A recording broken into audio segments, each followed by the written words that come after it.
Salut à tous, on se retrouve pour l'épisode 6 de ce tutoriel Pygame. Aujourd'hui, ce qu'on va faire, c'est que, comme prévu, on va implémenter un peu un petit cerveau à nos ennemis, euh, donc à travers l'ennemi directement. Donc en fait, ce que je vous propose, c'est que notre personnage puisse tirer avec des timers espacés dans le temps, avec des timers aléatoires. Et aussi de pouvoir changer de sens d'orbite, donc avec notre mot-clé clockwise ici, ok. Donc on avait notre fonction pre-update et donc c'est là que va faire la magie. Euh, on va s'occuper d'abord de pouvoir tirer. Donc pouvoir tirer, vu que notre ennemi est un spaceship, on va pas s'embêter, on va utiliser directement la méthode fire qu'on avait dans spaceship ici. Euh, ici, ici celle-là. On choisira en sorte que notre cooldown puisse être plus grand que ah, je ne trouve plus. Hmm. Je sais plus les timers, que plus grand que 0,2. Comme ça, on n'aura pas de problème, il n'y aura pas de souci. Je vous propose d'y aller tout de suite. On va d'abord faire les tirs. Donc pour les tirs, donc déjà, je tiens à un peu m'excuser parce que la dernière vidéo, en fait, j'ai dit que ça, c'était un tour d'ellipse. Sauf qu'en fait, c'est enfin un tour d'ellipse par seconde. Sauf que c'est faux, c'est complètement faux. Ça, c'est un cercle de rayon 1 en fait. Et donc, en fait, on prend juste quelque chose d'arbitraire là-dessus. Donc, voilà, on divise par 10 à peu près. C'est à peu près ça, hein. 2 pi sur 50, c'est un peu moins de 10, mais un peu moins d'un sur 10, mais un peu plus d'un sur 10, pardon. Euh, 1 sur 9, quelque chose comme ça. Euh,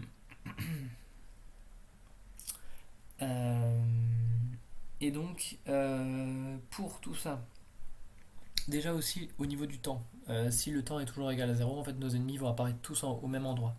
Donc, pour rajouter un peu de randomness, on va juste import random.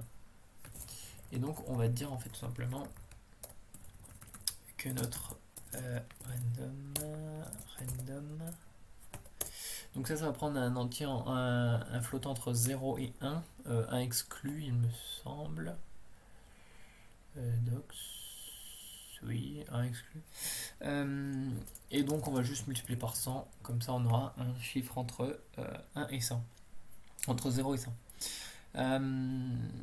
Ensuite, donc là comme ça nous fera un peu de random. Ensuite, donc pour notre ennemi, en fait, il va falloir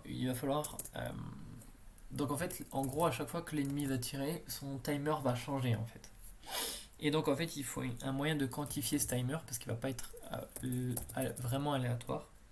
Donc ce que je propose, c'est range. Une range entre le timer va varier de 0,8 à 1,2. À peu près comme ça. Donc il faut tenir compte du temps de départ en fait. Donc il va falloir dans la mesure fire timer start et on va le mettre time.time et on va donc ça c'est le temps actuel et on va juste importer le librairie time ok non ensuite ici on va mettre notre timer en fait c'est le fire timer timer et ici on va mettre une fonction qu'on va appeler self.calculate puisqu'en fait on aura deux timers qui vont plus ou moins fonctionner de la même manière en fait. Donc en fait on aura un timer pour le tir et on aura un timer pour, euh, pour changer de sens d'orbite en fait. Et donc moi j'ai créé une méthode calculate timer Et ici on passe la range en fait. Fire timer range. Ok, donc on va tout de suite définir cette méthode que l'on va copier d'ailleurs.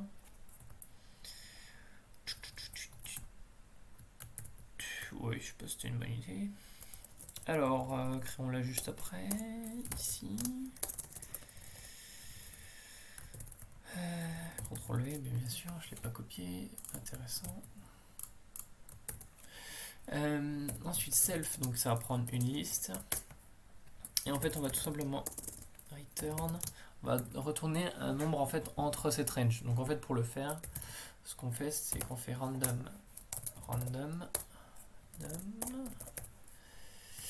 fois, donc en fait la différence des deux valeurs, L de 0, et auquel on vient rajouter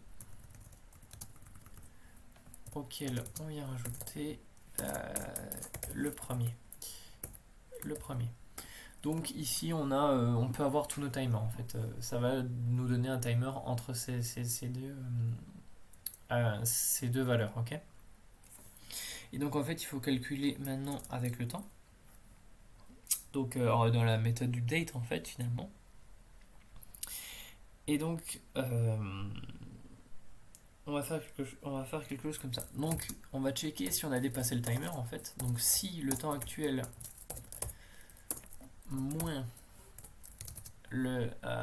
quand est-ce qu'on a commencé en fait. Fire timer start est plus grand qu'en fait le timer. Ça veut dire qu'en fait on a dépassé le timer. Self fire timer. Et ben dans ce cas-là on va reset le start, le fire start, timer start, et on va le remettre à time. Ok. Et on va recalculer le timer. Fire timer equals self calculate timer, dans lequel on passe fire timer range. Et ici ça a été un peu plus délicat. Donc en fait notre méthode de fire dans spaceship en fait, ici, en fait elle retourne un bullet. Donc ce qu'on va pas faire, je pense qu'il n'est pas à faire, c'est de faire un groupe de bullets en fait qui est en dehors de la zone en fait. Enfin non, on va pas faire un groupe de bullets par ennemi en fait, on va faire un groupe de bullets pour tous les ennemis.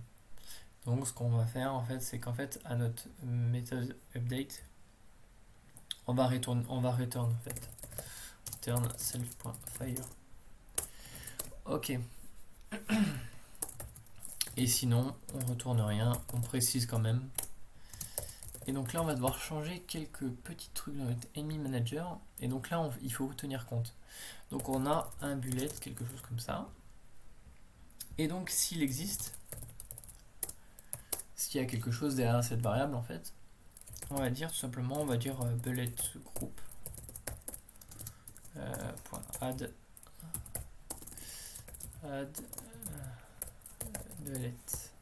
Et donc on va s'empêcher de créer ce groupe ici, self bullets group pygame sprites group. Ok, donc on tient compte, on a récupéré tous nos bullets. Et donc il faut aussi update tout ça. Ici self bullet group update,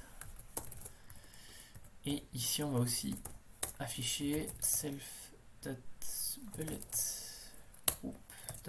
group draw, et on va lui passer la même surface.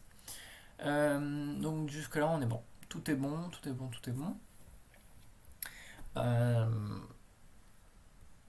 Donc là on va pouvoir lancer. Normalement on devrait avoir quelque chose en fait. Et non, parce que j'ai fait une erreur à update, effectivement. ici, voilà. Et donc en fait là on voit que ça tire, mais la direction ne change pas. Donc il faut tenir compte de on va tenir compte de cette direction. Implémentons cette direction tout de suite. Donc nous on a vu qu'en fait notre méthode fire elle se basait sur notre direction qu'on avait mise, ok. Et en fait on n'a pas spécifié cette direction dans notre ennemi en fait, parce qu'en fait elle est définie dans Spaceship qu'à partir de move en fait, de cette méthode move qui est utilisée que par le clavier en fait finalement. Et donc ce qu'on va faire nous, c'est dans la même manière où on a mis déjà, pour faire plus propre, on va faire ça comme ça. Dans la même manière où on a fait la rotation, rotation, et ben là on va faire la direction. Et donc déjà on va normaliser ce vecteur aussi. Normaliser, c'est-à-dire, je rappelle, hein, c'est mettre de norme 1 en fait. Ici j'utilise pas inPlace puisque en fait on récupère un vecteur, donc en fait on veut un vecteur. InPlace on n'aurait pas pu le faire, en fait on aurait eu none en fait.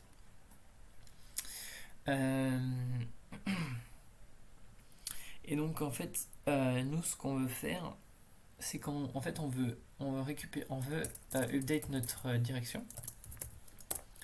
Et en fait pour ce faire, en fait pour qu'en fait les balles en fait elles aillent tout droit, et qu'elles en fait c'est pas en fait si on dit direction comme ça, on va le faire, je vais vous montrer. Je me suis trompé, voilà, quelque chose comme ça. En fait vous allez voir qu'en fait en fait elles sont un peu à tête chercheuse, je sais pas si vous avez vu, mais elles se déplacent en fait les balles. Bah non en fait même pas intéressant. Si, elle se déplace un peu.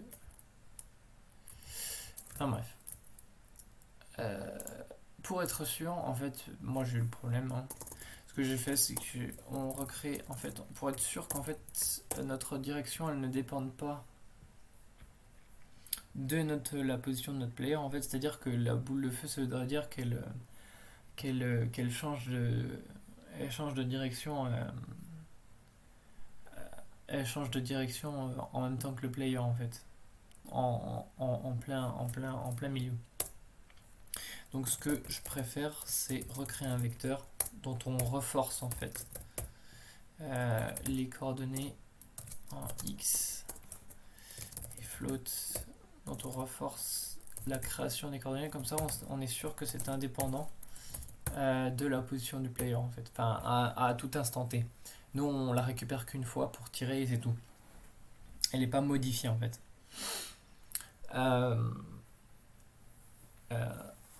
Voilà. Qu'est-ce que je voulais rajouter de plus? De plus. Et ben pour l'instant c'est tout. Normalement si on exécute en fait, ben, on n'a pas le problème en fait. Voilà, tout est tiré droit comme il faut. Et il y a quelques petits lags un peu bizarres, bon, c'est pas grave. Et nous ce qu'on va faire, c'est que et ben on va implémenter aussi le fait que ça puisse changer d'orbite. Là pour l'instant il tourne que dans un sens, et on va implémenter le fait qu'il puisse changer d'orbite. C'est parti. Donc en fait on va appliquer plus ou moins le même système en fait. Hein. Là où on a fait, on va l'appeler Fire System. Et là on va l'appeler Reverse System.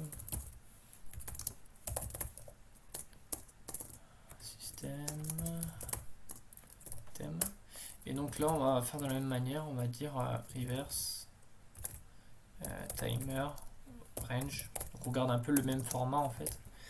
Là on va mettre quelque chose de plus long, 2.5 à 5. 2.5 à 5.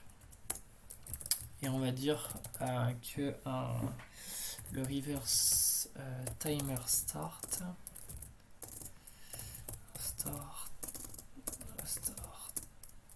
On va y arriver, hein. Il a time.time. Time.time. Et le self reverse timer, il est à self calculate timer. Voilà, et ici on lui passe le reverse timer range. Et donc là, c'est exactement pareil en fait. Et dans la mesure où en fait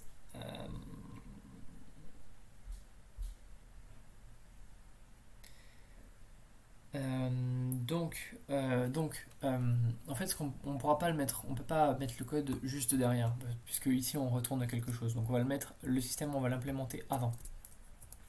Donc de la même manière, en fait, on va faire time.time moins le reverse timer start est plus grand que le self timer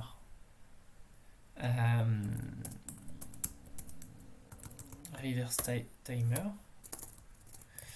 Dans ce cas-là, ce qu'on fait, c'est qu'on reset le reverse timer range start et qu'on dit que c'est le actuel. Et puis vous avez compris, pour la même chose, le fire timer, non c'est pas le fire, c'est le reverse timer, que l'on recalcule à partir de self reverse timer range. Et ici, on va tout simplement dire clockwise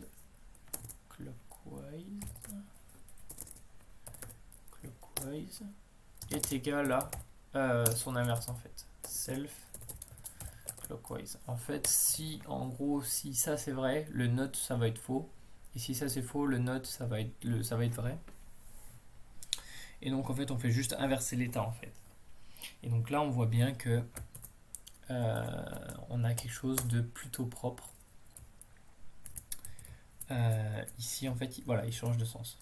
Voilà. Et puis nous on peut tirer, voilà, et puis voilà, il change de sens. Et puis si on augmente un peu la taille, hop, on change un peu la taille. Manager, on dit qu'on rajoute 2 ennemis. Par exemple au début, et bien là, voilà. Voilà.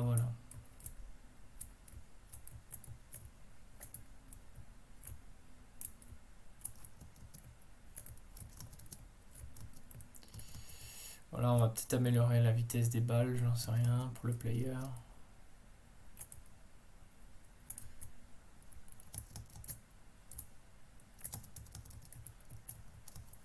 Alors bref, on verra ça, tout ça, la prochaine fois. Donc là, on a terminé pour cet épisode-là.